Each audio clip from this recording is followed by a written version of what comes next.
इंदौर के MGM college से बीते शुक्रवार एक शर्मनाक घटना सामने आई है, जहां एक फार्मासिस्ट ने अस्पताल परिसर को ही अखाड़ा बना डाला। लंबे समय से पदस्थ फार्मासिस्ट राकेश गोरखे ने डीन के पीए को मेल भेजने के नाम पर विवाद शुरू किया, जो देखते ही देखते हिंसा में बदल गया। पीड़ित भावेश उपाध्याय का आरोप है कि कहासुनी के दौरान फार्मासिस्ट ने उसे सरेआम बेल्ट से पीटा और सिर फोड़ दिया। घायल भावेश को न सिर्फ लहूलुहान हालत में घंटों बैठाए रखा गया, बल्कि शिकायत न करने के लिए मानसिक दबाव भी बनाया गया। घटना के बाद पीड़ित ने संयुक्तागंज थाने में आरोपी फार्मासिस्ट के खिलाफ रिपोर्ट दर्ज कराई, लेकिन पुलिस ने आरोपी को सिर्फ मुचलके पर छोड़ दिया।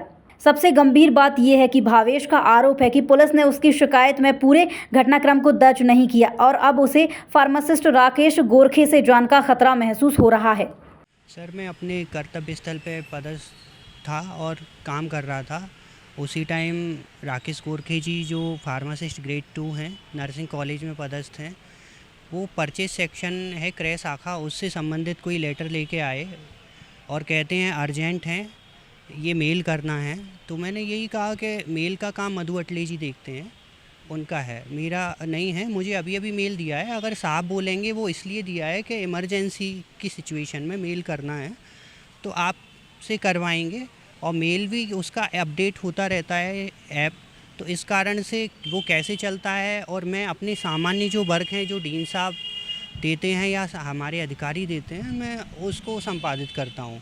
तो उनके ज़बरदस्ती और बदतमीजी स्वभाव से, और फिर सामने वो भी बैठे थे मेरे सीनियर, उन्होंने कहा कि नहीं कर दो, चलो कोई बात नहीं। सर ऑपरेशन थिएटर में थे, इमरजेंसी वाला है, तो मैंने कहा इमरजेंसी है तो साहब मुझे बोल देंगे और आप उनको बोलिए, आप इस तरीके से मतलब अभद्रता क्यों कर रहे हैं। फिर उन्होंने कहा तो मैंने मेल कर दिया। मेल करने के बाद उन्होंने कहा कि मुझे स्क्रीनशॉट दीजिए इसका। मैंने कहा मैं स्क्रीनशॉट नहीं दे सकता क्योंकि ये गोपनीय है, या तो आप मेरी साहब से बात कराओ, है ना, और या इससे संबंधित मतलब आप किसी बड़े से अधिकारी से तो कराओ, ये शासकीय मेल है, नहीं तो मेरी जॉब पे भी खतरा आ सकता है कि पता नहीं और ये क्या करा रहे हैं। और मैंने इसलिए भी नहीं दिया क्योंकि विगत कई वर्षों में अखबार में प्रकाशित हुआ, मुझे नहीं पता इनके ऊपर भ्रष्टाचार के आरोप लग चुके हैं।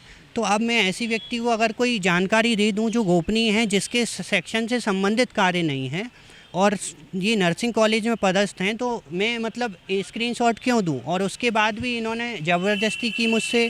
मैंने फिर इनका जो पूरा स्क्रीनशॉट रहता है, पूरे उसमें 50 फाइलें रहती हैं, वो ना दे के मैंने इनका व्यक्तिगत जो ये मुझे चाह रहे थे मेल कराया था, जो इन्होंने फाइल, वो मैंने खोल के इनको दे दिया। तो कहते हैं नहीं, तेरे गाली गलौज करके ये करना रहेगा। और फिर मैंने गाली गलौज का मैंने अपोज़ किया कि अपोज़ मतलब मैंने ये कहा कि गाली गलौज सुनने नहीं आया, मैं आपका काम कर दिया, उसके बाद आप मुझसे इस तरीके की बात नहीं कर सकते, और ये काफ़ी गलत है। और गाली गलौज तो बिल्कुल ही नहीं सही जाएगी।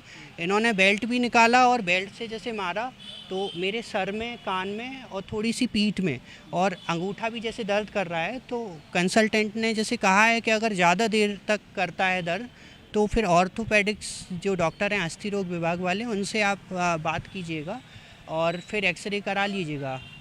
तो अभी कल मेरा काफ़ी जैसे ब्लड लॉस हुआ है, सारी चीज़ें हुई हैं, और इस तरीके का पूरा वाक़या हुआ।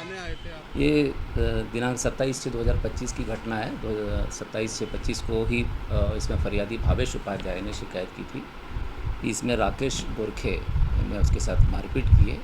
कोई ईमेल करने की बात को लेकर उनके बीच झगड़ा हुआ था, उस बात को लेकर उन्होंने बेल्ट से मारपीट की है। उसमें पुलिस ने विधिवत FIR करके आरोपी को इसमें अरेस्ट किया है। भावेश वहाँ क्या करता है और आरोपी वहाँ पे क्या करता है? भावेश स्टेनोग्राफर हैं वहाँ पर, और ये फार्मासिस्ट हैं जो राकेश गोरखे हैं, अनावेदक हैं, फार्मासिस्ट हैं।